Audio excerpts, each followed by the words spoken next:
வணக்கம். என்ன செய்தியை பார்க்க போறோம்னு கேட்டீங்கன்னா, ஒரே மேடையில் மோதிக்கொண்ட உதயநிதி ஸ்டாலின், சேகர்பாபு, நடுத்தெருவுக்கு வந்த திமுக சண்டை.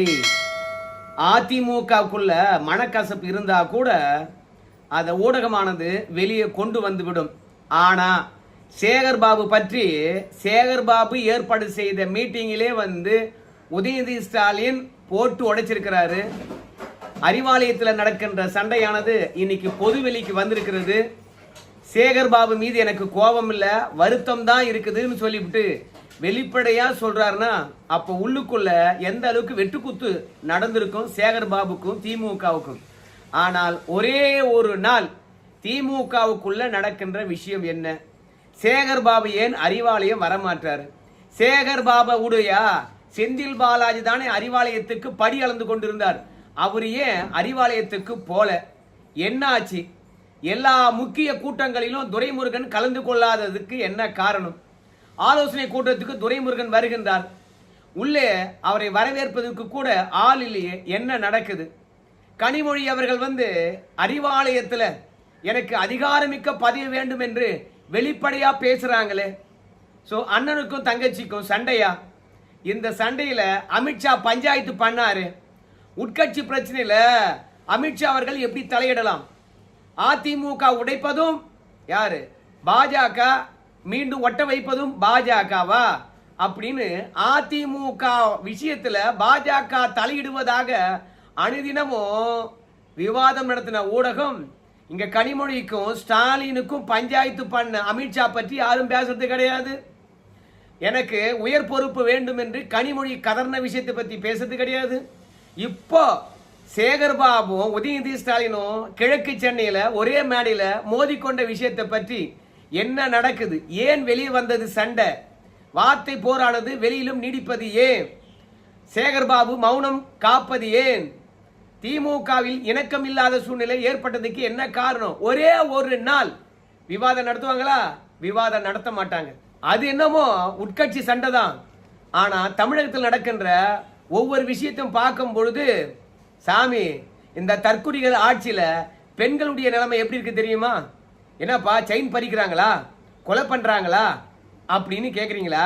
ஒரு ஆளு சவுந்தரராஜனா மேடை மேல ஏறிக்கிட்டு பெண்களுக்கு நாங்க அண்ணனா இருப்போம், தம்பியா இருப்போம், மாமனா இருப்பானுங்களாம், ஒரு படி மேல போய் புருஷனாவே இருப்பானுங்களாம்பா. ஆடா பாவீங்களா! உணர்ச்சி வசப்பட்டா தப்பான வார்த்தை வருமா? சரி, எல்லாத்தையும் பார்க்கலாம். ஆனா அதுக்கு முன்பாக இது வரைக்கும் நம்ம சேனலை நீங்க சப்ஸ்கிரைப் பண்ணவே இல்லையா? அப்படின்னா சப்ஸ்கிரைப் பண்ணிக்கங்க, கொஞ்சம் சப்போர்ட் பண்ணுங்க. இப்பதான் சேகர்பாபு, உதயநிதி. ஆனா சேகர்பாபு அவர்கள் நினைச்சுக்கலாம், நான் அவர் மேல கோபமா இருக்கேன், அதனால வரல அப்படின்னு கூட ஒரு மனசுல தோணும். அது கோபம் இல்ல, அது வருத்தம். வருத்தம் அவர் மீதும் இந்த மாவட்டத்தின் மீதும் எனக்கு இருக்கக்கூடிய ஒரு உரிமை. நம்ம உதயநிதி ஸ்டாலின் அவர்கள் என்ன சொல்றாருன்னா, எனக்கு சேகர்பாபு மேல கோபம் இல்லை.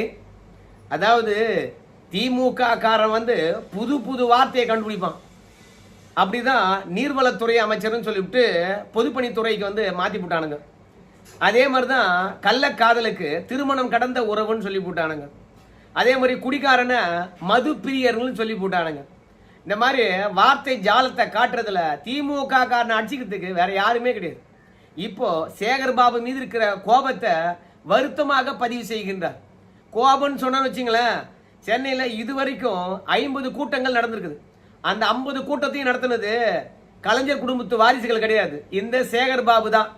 தன்னிடம் இருக்கக்கூடிய பணத்தை கொட்டி சென்னை முழுவதும் நிகழ்ச்சி நடந்து கொண்டு இருக்கின்றார். ஏன்னா தோல்வி அடைந்த பிறகு இவ்வளவு செலவு பண்றதுக்கு எவன் முன் வருவான் சொல்லு பார்க்கலாம்? சேகர்பாபை விட்டா. அதனால அறிவாலயத்துக்குள்ள நடக்கின்ற சண்டையா தனியா வச்சுக்கோ. ஆனால் பொது தளத்திலும் சரி சேகர்பாபு மீது எங்களுக்கு அதிருப்தி தான் இருக்குது, வருத்தம் தான் இருக்குது. அதை பதிவு செய்யணுமா இல்லையா? ஏன்னா சேகர்பாபு அறிவாலயத்தில் கேட்டிருப்பாரு, ஏயா இங்க அப்பனும் புள்ளியும் மாறி மாறி என்ன கேள்வி கேட்குறீங்க, ஆனா வெளியே போனா ஆவுன்னு கொஞ்சிறீங்க. ஏன் அந்த பொது மேடையில சொல்ல, சேகர்பாபுக்கும் எங்களுக்கும் இடையில லடா இருக்குதுன்னு சொல்லு பார்க்கலாம். சென்னையில் இருக்க ஒத்த கூட ஒத்துக்க மாட்டான், பொங்கி எழுந்து விடுவான். உங்களுக்கு தான் சென்னையில் ஆதரவு இருக்குன்னு பாத்தியா? எனக்கு இருக்குது. என்னுடைய ஆதரவாளர்கள் தான் சென்னையில் இருக்கிறாங்க. அதனால தான் நான் ஜெயிச்சேன், ஒப்பம் தோத்தான் அப்படின்னு சேகர் பாபு சவால் விட்டுருப்பார் பழகுது அறிவாலயத்துல.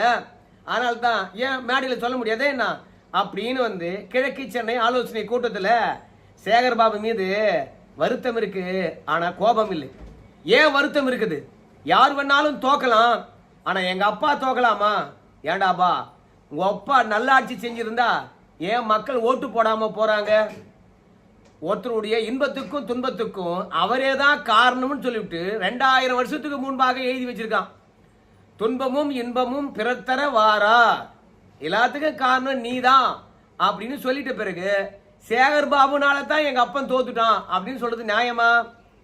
ரெண்டாவது, எங்க அப்பா என்னவெல்லாம் பண்ணாருப்பா கொளத்தூருக்கு, கடைசியில கை விட்டீங்களே, நியாயமா இருக்குமா? அந்த நலத்திட்டங்களை பெற்றவர்கள் கூட நன்றி விசுவாசம்லாம் ஓட்டு போட்டுட்டீங்களா அடுத்தவங்களுக்கு, இது நியாயமா அப்படின்னு சொல்லிட்டு ஒவ்வொரு மேடையா போய் அழ வேண்டியது, ஒப்பாரி வைக்க வேண்டியது, கடைசியில வாக்காளர்களை திட்ட வேண்டியது, அடுத்த முறை நீங்க இந்த மாதிரி மாத்தி ஓட்டு போடக்கூடாது அப்படின்னு சொல்றது, அங்க அப்பாவுக்கு பொறுப்பா இருந்து வேலை பார்த்த கட்சி நிர்வாகிகளை பொதுத்தளத்திலே வசைப்படுறது.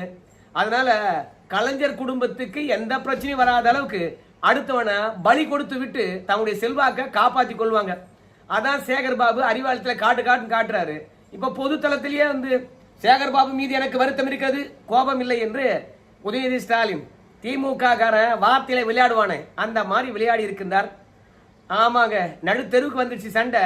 இனிமே திமுகக்குள்ள நடப்பது என்ன என்று விவாதம் நடத்துறாங்களா இல்லை அந்த விஷயத்த ஊடகத்தை பார்த்து நம்ம தெரிஞ்சுக்குவோம். ரெண்டாவது, இந்த வீடியோவை பாருங்க. இந்த வீடியோவை நான் வாய்ஸ் வச்சு கொடுக்கவே முடியாது, அவ்வளவு ஆபாசம். இந்த ஆபாசம் எல்லாம் பேசுறது இந்த பெண்களை விலைக்கு விடுறாங்களே அவங்க கிடையாது, அந்த 2 பெண்கள் தான் அவ்வளவு ஆபாசமா பேசுறாங்க. புல் சரக்கு குடும்பத்தினுடைய குத்து வழக்கு தான் பெண்கள் சொல்லுவாங்க, ஆனா இந்த 2 பெண்களும் குத்துற வழக்கா இருப்பாங்க போல இருக்கு. ஆபாசத்துக்கு என்று ஒரு யூனிவர்சிட்டி நடத்தணும்னா இந்த 2 பெண்களுடைய வாயிலிருந்து வருது பாருங்க, அந்த வார்த்தையே வந்து மிகப்பெரிய ஒரு ஆபாச யூனிவர்சிட்டி வச்சு நடத்துற அளவுக்கு இருக்குது. அந்த அளவுக்கு கடுமையா வந்து வார்த்தையை பயன்படுத்துறாங்க. அங்க இருக்கின்ற காவல்துறையை பார்த்து பயம் இல்லை, அங்க இருக்கின்ற அத்தனை ஆண்மகன்களை பார்த்து பயம் இல்லை. ஆனா புல் பாதியில சொம தற்குறி அரசாங்கமானது தள்ளாட வச்சிருக்கு. மதுக்கடையை 717 ஒழித்து விட்டோம், மது இல்லாத தமிழகத்தை உருவாக்க போறோம், எல்லாம் ஓகே தான். ஆனா இவங்க சொல்றாங்க நாங்க சரக்கு அடிக்கலங்கிறாங்க. அப்போ சரக்கு அடிக்கலன்னா வேற என்ன போட்டிருக்காங்க? போதைப் பொருள் தான். இந்த பெண்களுக்கு போதைப் பொருள் எங்கிருந்து கிடைக்குது? இவங்களுக்கே கிடைக்குதுன்னா காவல்துறைக்கு எங்கிருந்து போதைப் பொருள் வருதுன்னு தெரியாதா? அரசாங்கம் அதை கட்டுப்படுத்த வேண்டும் என்று முயற்சி எடுக்காதா? என்ன இது? தமிழ்நாட்டுடைய கலாச்சாரம் இப்படியா இருந்தது? புலிய முரத்தால் அடித்து துரத்தினார்களாம் சங்ககால பெண்கள். ஆனா கலையும் இலக்கியத்தையும் குடும்பத்தையும் நாட்டையும் நிர்வாகம் செய்கின்ற அளவுக்கு பெண்கள் உயர்ந்து விட்ட பிறகு கூட இங்க நடுத்தெருவுல பெண்கள், ஐயோ நடுத்தெருவு நான் சொன்ன நடு ரோட்ல பெண்கள் குடித்து விட்டு ஆடுவது தற்குறி ஆட்சியினுடைய மாபெரும் சாதனை. எவ்வளவு பேசினாலும் சரி இந்த அரசாங்கம் மதுக்கடைகளை மூட போறதில்லை.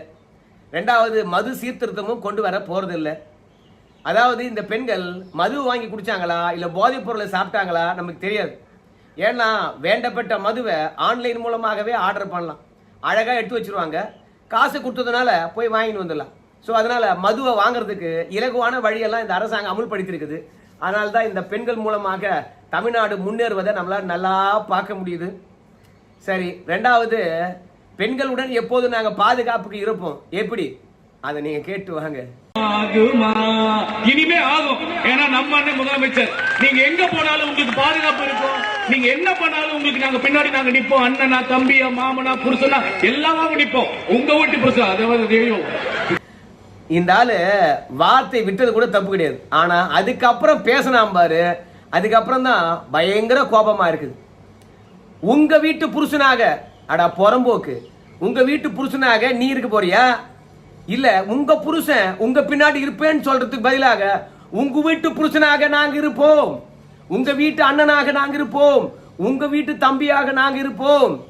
ஏச்சி, உங்க தம்பியாக உங்க அண்ணனாக அப்படின்னு சொல்றதெல்லாம் லாஜிக்.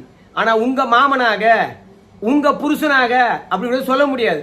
தயவு செய்து வார்த்தையை விட்டுட்டு ஐயோ ட்ரோல் பண்ண போறாங்களே அப்படின்னு வந்து பெண்களை கேவலப்படுத்தி விட்டு தப்பிப்பதற்காக இப்படிலாம் சமாளிபிகேஷன் பண்ணக்கூடாது. முதல்ல உணர்ச்சி வசப்படக்கூடாதுன்னு அவங்க தலைவரே சொல்லுவாராம். மொத்தத்துல இவங்க தான் வந்து சங்க காலத்துக்கு முன்பு இருந்தே வந்து பெண்களுக்கு பாதுகாப்பா நின்றவர்கள். இப்ப ஆட்சிக்கு வந்திருப்பதனால இன்னும் கூடுதல் பாதுகாப்பு தருவாங்க. நீ வெளியில எப்படி பேசி பழகுவியோ அப்படிதான் மேடையிலே வரும். உள்ளத்துல இருப்பதுதான் உதட்டுல வரும். ஆனா இருந்தாலும் ஓவர் ஆடி பெண்களை இப்படிலாம் அவமானமே படுத்தக்கூடாது. என்ன பண்ணி தொலைக்கிறதுன்னு நமக்கு ஒண்ணுமே புரியல.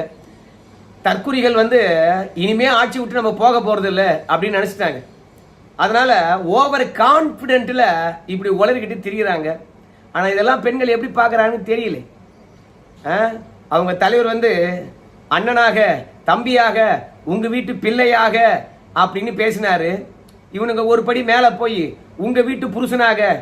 அட பாவீங்களா, நீ பேசும்போதாவது வந்து புருஷனாக நாங்க உங்க பின்னாடி நிப்போம் அப்படின்னு கூட விட்டுட்டு இருக்கலாம். ஆனா அதுக்கு அடுத்தது விளக்கம் அளிக்கிறேன்னு சொல்லிவிட்டு உங்க வீட்டு புருஷனாக நாங்க இருப்போம்னு சொன்ன பாரு. நீங்க தற்குறி என்பதை நொடிக்கு ஒரு முறை அழகா நிரூபிக்கிறீங்க. சரி நண்பர்களே, திமுகக்குள்ள நடப்பது என்ன? இந்த தற்குறிகள் ஆட்சியில பெண்களுடைய பரிதாப நிலையை பற்றி பார்த்தீங்க. அதோட தற்குறிகள் ஓவர் கான்பிடென்ட்ல பெண்களை அவமானப்படுத்துகின்ற விஷயத்தை பற்றியும் சொல்லுங்க. 100 நாள் சாதனை என்று சொல்றாங்க. ஆனா மேடை மேல ஏறி பெண்களை காப்பாத்துவோம்னு சொல்லிட்டு இருக்கானுங்க. அப்ப காவல்துறையெல்லாம் என்ன புடுங்குது அப்படின்ற கேள்வி எல்லாருக்கும் வருதா இல்லையா? சிங்க பெண்கள் பாதுகாப்பு படைன்னு சொல்லிட்டு சொன்னீங்களே, அந்த பாதுகாப்பு படையெல்லாம் என்ன வேலை பார்த்துட்டு இருக்குது? ஒருவேளை கொத்தனார் வேலை பார்த்துட்டு இருக்குதா? யாருக்கு கொடை பிடிச்சிட்டு இருக்குது? நீங்களாம் பெண்களுக்கு அப்படியே அண்ணனாக தம்பியாக மாமனாக புருஷனாக காப்பாத்துறதுக்கு அவங்களாம் என்ன பண்றாங்க? மொத்தத்துல அனுபவம் இல்லாதவங்க கிட்ட ஆட்சியை கொடுத்தா ஆட்சியாளர்கள் மட்டுமல்ல அவங்கள பின்தொடர்கின்றவர்களும் மக்களை அவமானப்படுத்துவாங்க என்பதற்கான ஆதாரம் தான் இந்த லூஸ் டாக்கிங். இவங்க திருத்திக் கொள்வார்களா என்று கேட்டீங்கன்னா சத்தியமா திருத்திக் கொள்ளவே மாட்டாங்க. கடைசி வரைக்கும் இப்படியே தான் இருப்பாங்க. அதுக்கு என்ன காரணம்னு கேட்குறீங்களா? 5இல் விளையாதது 50இல் விளையாது. சரி நண்பர்களே, இந்த தற்குறி ஆட்சியில் இன்னும் ஏகப்பட்ட விஷயங்கள் நடந்திருக்குது. அவற்றையெல்லாம் இன்னொரு வீடியோவில் பார்க்கலாம். நன்றி.